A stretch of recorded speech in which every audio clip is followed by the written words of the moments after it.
السلام عليكم، اسمي محمد طيب عبد الصاحب من نجف الأشرف. تعلمت هواية بهالجامعة، تعرفت على ناس كثر، عندنا شباب من كل الطوائف من كل القوميات، عندنا عرب عندنا كراد، كلهم صاروا مكان واحد بالقسم الداخلي أو بداخل الجامعة.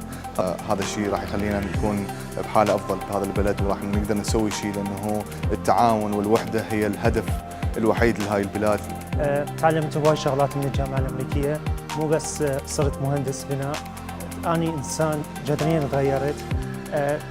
صدق لو يقولون العلم نور، هاي الشهادات والأكتيفيتيز اللي بالجامعة الأمريكية يعطوها للطالب تحفز الطالب إنه هو يشتغل على نفسه ويقوي من شخصيته.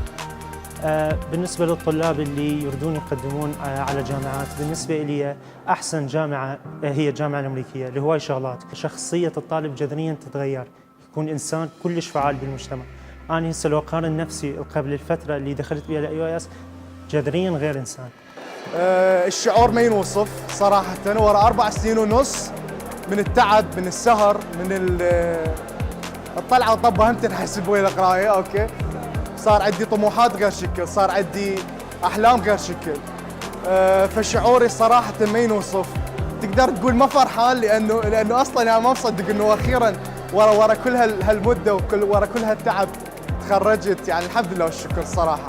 انت من البداية لحد ما تخلص اللي لحد هسه لحد آخر لحظة أنا ما كنت وحدي. الليبرال آرت معناته إنه تجي بأول سنة تدرس تقريباً عن كل الفيلدز، كل المجالات، فيصير عندك فكرة يعني تكون كلش مقتنع إنه أنت ايش تريد تكمل.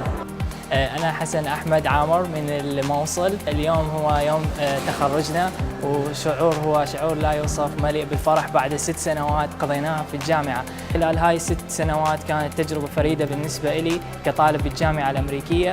تعرفت بها على كثير من الأصدقاء، مختلف المحافظات، مختلف الطوائف، وهذا الشيء اللي يميز الجامعة الأمريكية أنه تجمع الكل خلال مثل ما نقول عراق مصغر في جامعة واحدة.